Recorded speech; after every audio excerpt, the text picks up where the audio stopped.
and welcome to the 6th episode of the 2nd season of The Lives of. I'm your host, Audrey Creighton, and I'm so overjoyed to share that for my 6th interview, I've chosen one of the most free-spirited, entertaining, and inspirational people I know, Stephanie Weisend. Stephanie is a YouTuber and content creator who makes videos about vegan recipes and more. We discussed her love of wine, where the inspiration for her videos comes from, and what helped her to refocus the topic of her videos. Stephanie inspires me to never stop being a kid and to let my imagination run free. I had such an amazing time talking to her, and I'm thrilled to finally share our conversation. Be sure to find Stephanie's YouTube channel at Stevie's Earth-Based Kitchen. Thank you so much for watching. Hello. Hi! Hi! Do you want to get started? Sure. Yeah, Awesome. I kind of prepared. Okay. I ended up having a pretty busy day, so Yeah. but I kind of prepared.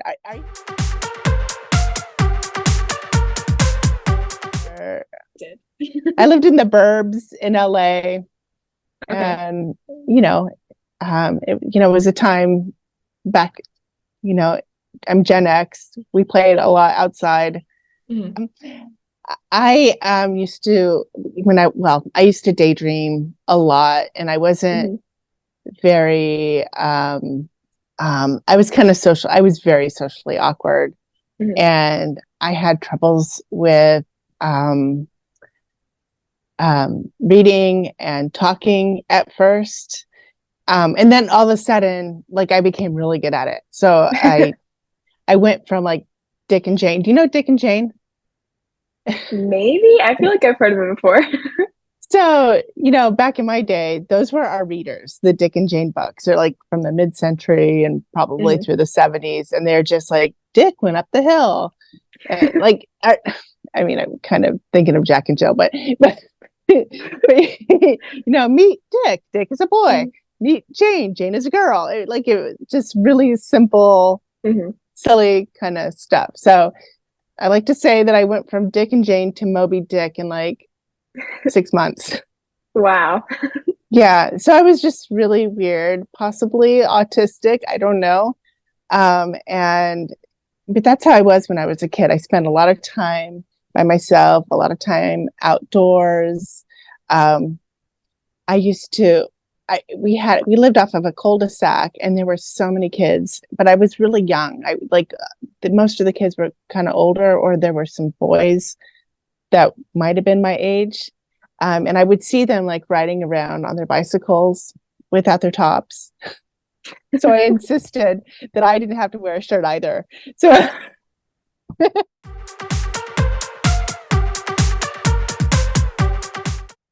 I wanted to be Indiana Jones at first. I loved all those movies, not just Indiana Jones, but like Romancing the Stone. I don't know if you ever heard of that, or The Mummy, or I wanted to be an archaeologist or some kind of adventure. And then I discovered Jane Goodall, and she is a primatologist who studied chimpanzees. Do you know her? Yeah. Yeah. She's the bomb. And I got really obsessed with her and her work, and actually all the work of all the women who were studying primates at the time, like Jane, what's her name? Jane Smiley, and Byruda Velikas, I think, who was studying orangutans. And like, there was a whole bunch of women who were studying primates at that time, because there was this anthropologist, primatologist, Richard Leakey, who felt that women were better for this job. So it was like, but she lived out in Tanzania, like in Africa, for like 20 years. She just studied these chimpanzees. She lived amongst the chimpanzees and discovered so many things, that they actually like used tools. Like back then, it was believed that only humans were like tool users, but they would put like reeds into ant holes and fish the ants out and then eat them, and all kinds of things. But I just thought she was so cool. And I didn't become an adventurer or an anthropologist, but I did go to school for it.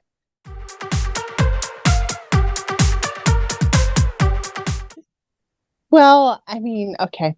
I don't consider myself an influencer. definitely, I don't consider myself an influencer now. I think of an influencer who is someone who encourages people to spend money with brands, and and I don't do that. I did do that. Sorry, I did do that sort of, and it happened by accident. So when I was growing up my gray hair, I got involved in the Silver Sisters groups on Instagram. And it was just this great, like, kind of gray hair support group, pro-age support group. But it became very popular. The brands also saw this. And, you know, by the time I had maybe 1,000 followers, I had brands wanting to work with me. And yeah. And that was really exciting. You know, like at first I was like, oh my gosh, yes. You know, like, oh my gosh, I feel so glamorous. And I worked with Keratin. That was like the first one for a long, long time. They sold hair vitamins and I would just, you know, work with these brands and do affiliate marketing with them. And I did do some sponsored posts with the Keratin. But then I was there to kind of help other women with their, you know, acceptance of growing older and growing out their gray hair. But the movement started to kind of turn to this, like, where it became more about just being beautiful and glamorous no matter what your age. And it seemed there was a lot of focus on that and not all the other things about growing older. Because I feel like one of the benefits of growing older is that you actually don't feel the need to be pretty anymore. And that was just that I felt like what was happening, we were creating pressure to be pretty after 50, after 60, after whatever. And there was a certain amount of like pro-age washing. You know what greenwashing is? Yeah. Yeah. So it's like pro-age washing, you know, like the brands were taking advantage of the movement to sell their pro-age products, which were the same products as anti-aging products. I don't know. It just didn't feel right to me anymore. And I started, I did take on some sponsorships. I initially took them on. Like I actually took on a sponsorship. I don't know what I was thinking, but I took on a sponsorship with a company that like I don't think they exist anymore, so I can talk about it. It's a weight watching thing where they send you like these meals. And I was, you know, wanting to work on my weight, but I don't know what I was thinking because I don't like frozen food. I don't think they're healthy for you. But I was just like, okay. And then they sent me like these meals, but they sent me like 3 meals. And I was thinking, I thought you were going to like have me try the whole plant, you know, for like a month or 2, but you just sent me 3 meals. And the 3 meals were in case I screwed up the video, I would have other meals too, you know. I see. Yeah. And so basically I was just creating a commercial, but I knew nothing about the product. Like what was I promoting? Like I didn't know anything about it. So I felt like a charlatan, you know, doing it. So I told him no. But and also I saw like my other colleagues do the same thing. Like, oh, I've been on the knit for like a month and I love it. I'm like, you have not. I know how much you're getting paid for it, and you know, I just didn't like it. So that happened a couple times, and I just didn't feel like it was very honest. Yeah. So I started working on things that satisfied my integrity more, and I switched over to like vegan, plant-based content. Yeah. Eventually. That's a great story. I think slowly.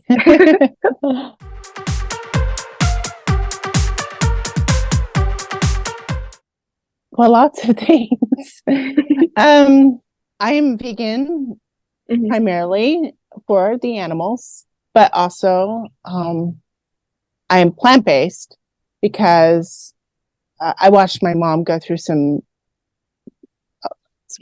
a lot of health struggles, and much of it had to do, I believe, with her diet and other things. And I didn't want to go down that path, and I want to help others also not go down that path.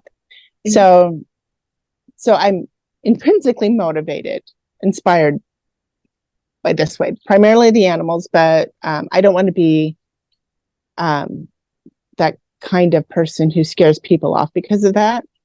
I want to give them something that they can do that can serve them. And so that's why I do the plant-based wellness nutrition content, and also because of my mom, and because it's what I do, and it's a path I'm on in order to avoid having a life full of health problems. I'm really into increasing my chances of a long and healthy lifespan. Yeah. So in terms of like my recipes, I get inspiration from a lot of things. So lately I've been really, really studying nutrition. So a lot of recipes start with, well, how can I get these things into a dish? So I think about that. How can I like cut out the fat? How can I keep it whole foods? Like keep it more, it's just like, how can I add ingredients in based off of nutrition? Right. But sometimes I come from the other direction. It's about flavor, and how can I make a whole foods plant-based dish that would go well with a wine. So I have a video coming out today.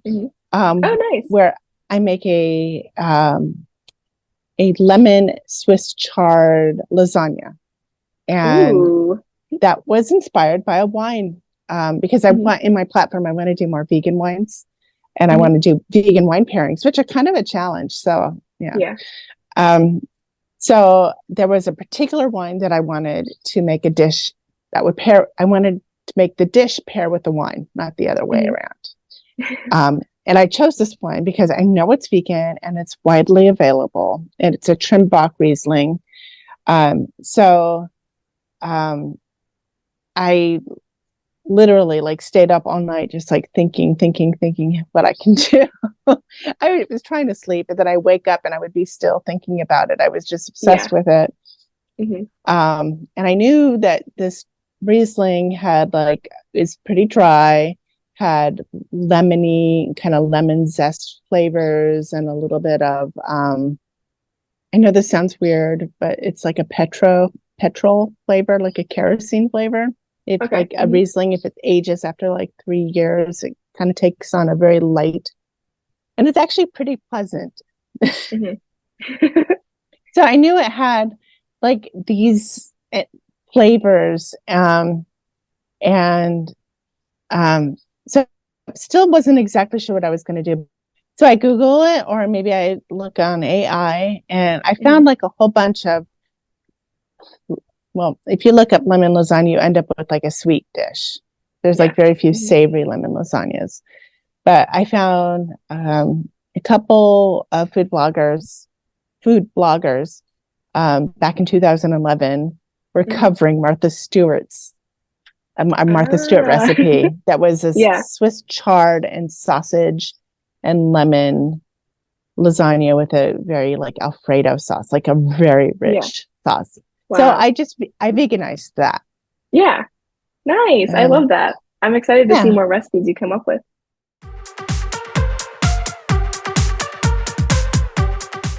Oh, what about my intellect? What are you talking about?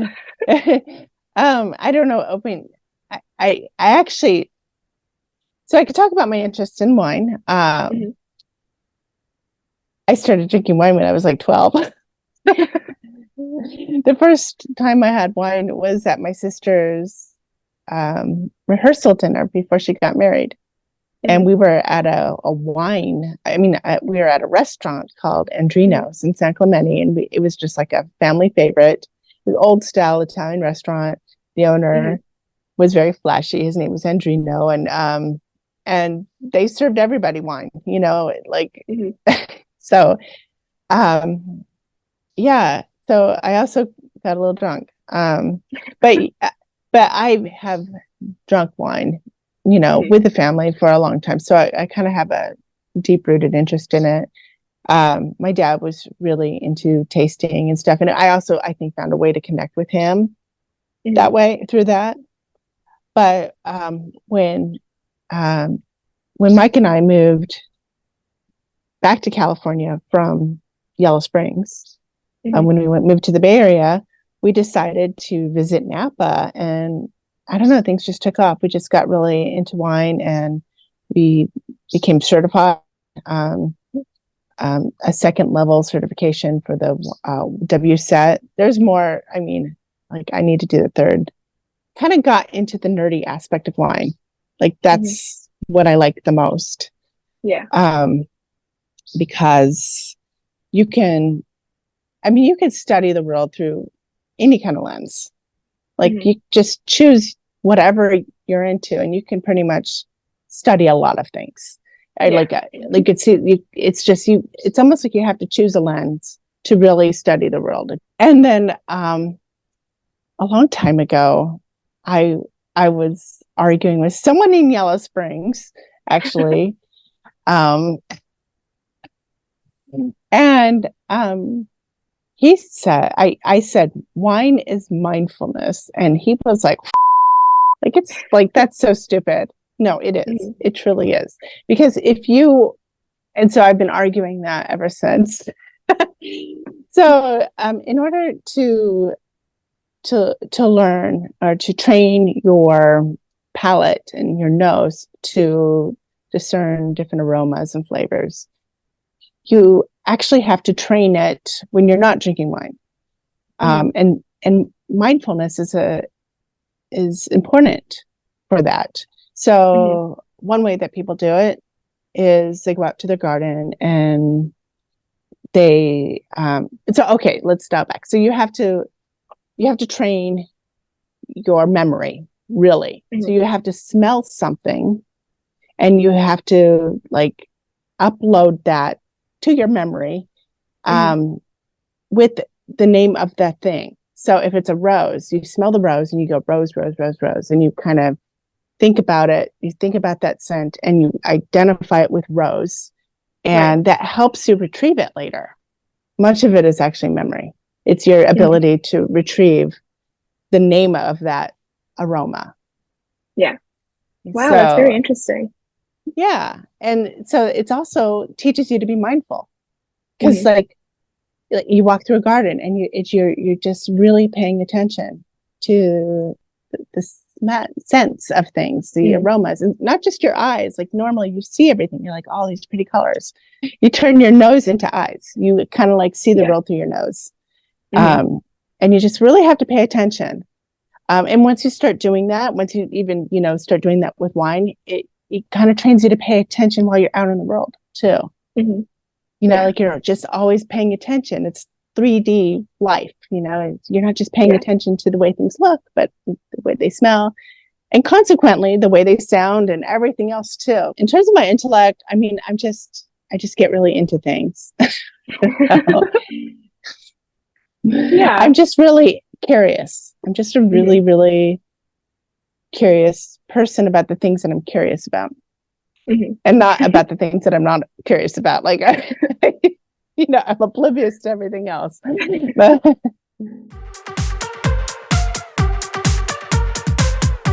Okay, well, so there's the nuclear family, which is just Mike and the dogs, and like, we have our date nights, and it usually involves like food and wine. Well, actually, last week it was crazy. We went. So, Michael, he likes to attend these auctions at this auction place called Little in town, and they deal with like really high end things and things that we cannot afford whatsoever. he gets wine. Sometimes he wins wine auctions. So he just won a whole bunch of, he didn't win it. He paid $900 for it, but it's like crazy, but like 30 bottles of really, really good wine. And that got us an invitation to a wine event, a Bordeaux wine event. A whole group of just 25 people in town, but it's an international group, so they're all over, who are really into Bordeaux wines. And they were doing this tasting where these like I got to try like $300 and $400 wines. Oh, wow. Which was like nuts. I don't know how we got there, but it was also really weird, like, because like there was a lot of like, well, it felt like a secret society, like we just stumbled upon this secret society. And I asked them, how can we join? And I was like, you will receive an invitation. I was like, whoa, that's my invitation only. So yeah, like that was one way that we spent time together. But normally, like, I'm a homebody. We're homebodies. He's in his workshop a lot, making wood shop. I spend a lot of time working on my channel and scripting and filming and writing. And then, we don't watch TV that much. We make our TV room. You've been up in our TV room, kind of a special occasion. It's like going to the movies. So, so sometimes, we'll plan on just doing that. And it feels really unique because we don't usually do it. Like, we don't watch TV much. But yeah, we're just kind of homebodies. As far as my extended family, like in California, well, we go on vacation a lot. So we're going to go on a cruise. Coming up. Where are you going on the cruise? We're going to do the Caribbean. I forget which Caribbean it is, but we're going to like St. Thomas, like the Virgin Islands. Ooh, nice. Yeah.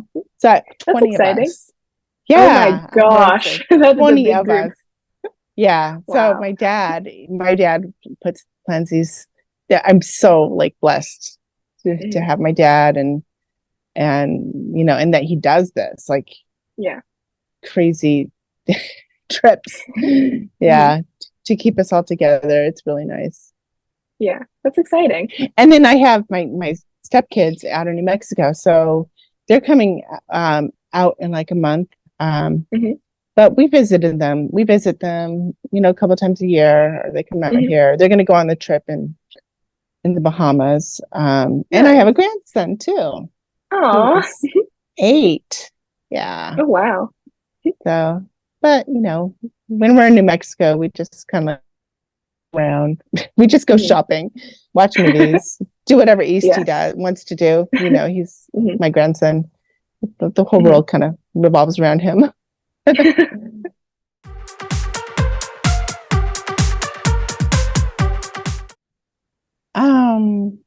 Well, I mean, my favorite place in the world is here. I mean, to be totally honest, I'm such a homebody. I just love the woods. I feel at peace here, and I could be here every day and be totally happy about it. But I mean, there are other places that I really love to visit, like going to Alsace is really beautiful. Switzerland. We're just in Switzerland. Yeah. Is that not the most beautiful place in the world? It's so beautiful. We like stayed in Zurich, but then we went to Lake Lucerne, and we went to little day trips everywhere. And it was every place we went, it was amazing. It's so gorgeous there. It's so gorgeous. Another place is like Sun Valley, Idaho. That's like where we would go with my family every year for our ski trips and stuff. And I think they actually even call it like the American Alps, because it does have that kind of vibe, but it's not as like crazy. It's like Switzerland is that on steroids. It's just so amazing. So I could kind of say like Switzerland, like I've been there a couple times, and I need to go more. But I don't know. Mhm. As far as like, if I was joking with your parents, I'm like, I could not live in Switzerland. I'd have to live like in France Yeah. because I'm definitely, in terms of like my sensibility, I'm definitely Mhm. more like French than um, like Germanic or Swiss, or like there's just too many rules. There's just too many. It's just Yeah.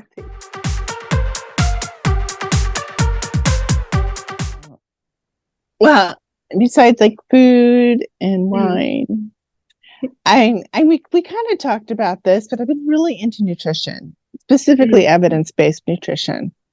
I'm kind of into evidence-based anything, evidence-based Mhm. self-care, evidence-based wellness. I guess that follows into the same thing. I really feel like um, it's difficult to find the truth about anything because of capitalism, and how much um, we're just there's how much we're being told just to sell product, constant product, like from a Mhm. medicine point of view, from every single point of view.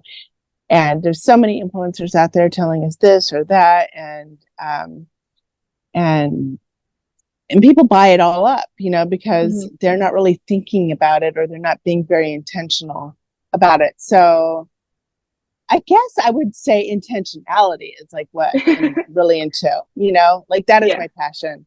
So like consulting the research, like actually going to the actual data and looking at meta analyses and things like that to like really see what is truly um, um, working from an evidence-based point of view. Mhm. You know, Yeah. to me, that is part of like just living intentionally and not, just kind of being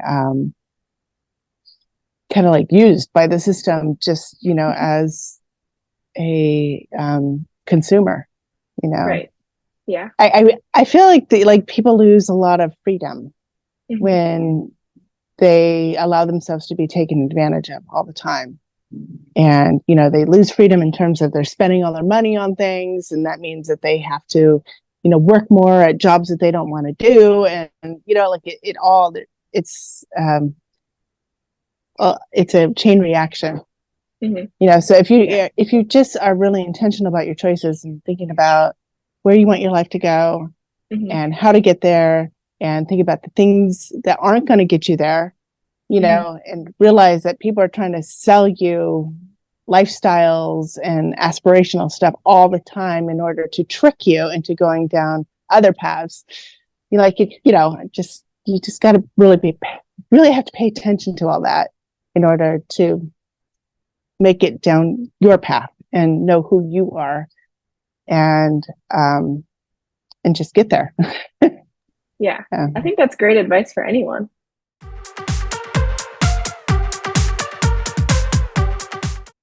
well, in terms of like my channel and everything, that whole platform, my goal is to make it my retirement. Yeah. That is my retirement plan. Mhm. And I mean, that's pretty much my goal, like just to make it work. I'm not looking to make millions or anything like that, but Right. I want, it's something that I really love doing. There's so many aspects to it, Mhm. like the scripting, the filming, the editing, all of it. I love. It's a great creative outlet. I feel like I'm providing service. Yeah. Um, and I just want to keep doing that until the day I die. I don't know.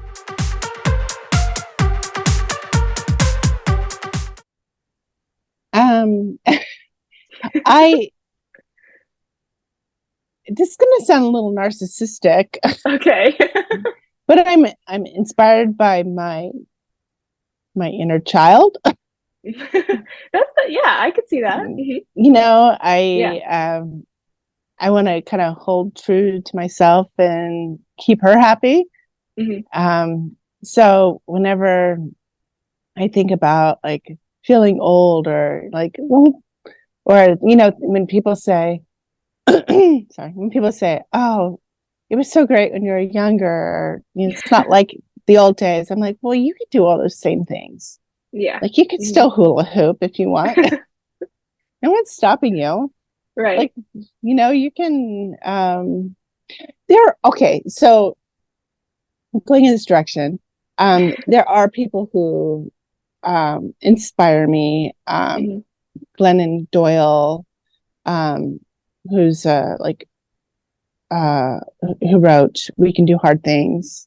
And people like Mark Manson, who wrote The Subtle Art of Not Giving a there's Stephen Bartlett, I think his name, from Diary of a CEO, like just all these people who are very brave, and their whole platforms are about like helping people be more intentional. Yeah.